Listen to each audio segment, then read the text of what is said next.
Hi friends అందరికీ. ఈరోజైతే మా బాబు గడి తినే ఫుడ్ చూపిస్తాను చూడండి. వాడు ఇంట్లో చేసిన ఫుడ్ తిన్నాడనమాట. అది సేమ్ అంటే డెలివరీ వచ్చేస్తుంది. అంటే మనకు డెలివరీ వచ్చేస్తే ఈ విధంగా పెట్టేస్తాడనమాట. రోజు వచ్చి పెట్టేస్తే మనం లేచిన తర్వాత వచ్చి తీసుకుంటే మా బావగాడికి ఏంటంటే ఇలా ఓపెన్ చేసేసి డైలీ రిఫ్రిజిరేటర్లో పెట్టేయాలన్నమాట. ఆడి ఫుడ్ ఏంటంటే డైలీ లంచ్కి ఆఫ్టర్ డిన్నర్కి వస్తుంది అనమాట. సేమ్ ఇలా వస్తుంది.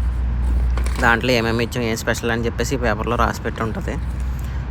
ఫస్ట్ వచ్చేటప్పటికి రైస్ ఒకటిని నాన్ వెజ్ కర్రీ, రెండు కంపల్సరీ నాన్ వెజే ఉంటాయి మా బాబాకి వచ్చేటప్పటికి. కంప్లీట్ ప్రోటీన్ ఫుడ్ అనమాట. ఇది ఓన్లీ రైస్ సెపరేట్. ఇది కొంచెం బిర్యానీ రైస్, కలర్ రైస్ కింద ఉంటుంది. అది మన పేరేంటో మనకు తెలియదు కరెక్ట్గానే. సేమ్ ఆ విధంగా ఉంటుంది అనమాట.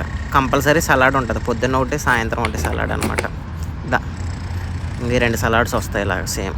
ఈ 2 అట్లు ఇలా వస్తాయి అనమాట. ఇది కంపల్సరీ కర్రీ అనమాట. మరాకంటారు. 2 అట్లు షేర్ చేసి పెట్టాలన్నమాట. ఇవన్నీ రిఫ్రిజిరేటర్లో పెట్టేస్తే సరిపోద్ది అనమాట. ఇదంటే ప్రోటీన్ కంపెనీ చెప్పాను కదా మీకు, కంప్లీట్ ప్రోటీన్ ఫుడ్. డైలీ ఇంక ఇదే ఇంట్లో చేసిన ఫుడ్ అసలు వీటికంటూ సెపరేట్ ఫుడ్ వస్తుంది అనమాట. కంప్లీట్ ఇలా అరేంజ్ చేసి రోజు పెడతా ఉండాలి. ఇదేంటంటే మనం హీట్ చేసి ఇవ్వాలన్నమాట. హీట్ చేసిన తర్వాత మనకి ఇలా ఉంటుంది ఫుడ్ వచ్చేటప్పటికి. కర్రీ, ఆ చికెన్, ఆ రైస్ సేమ్ ఇలా పెట్టేసి అలా అరేంజ్ చేసేసి సేమ్ ఆడ ఫుడ్ ఇలా సెపరేట్గా స్పూన్స్, డక్కోస్ ఇవన్నీ కలిపేసి ఇలా పెట్టాలన్నమాట. సో ఇలాంటి కోవిడ్కి సంబంధించిన అప్డేట్స్ ఏమైనా కావాలంటే సబ్స్క్రైబ్ చేసుకోండి. Thank you so much. Bye.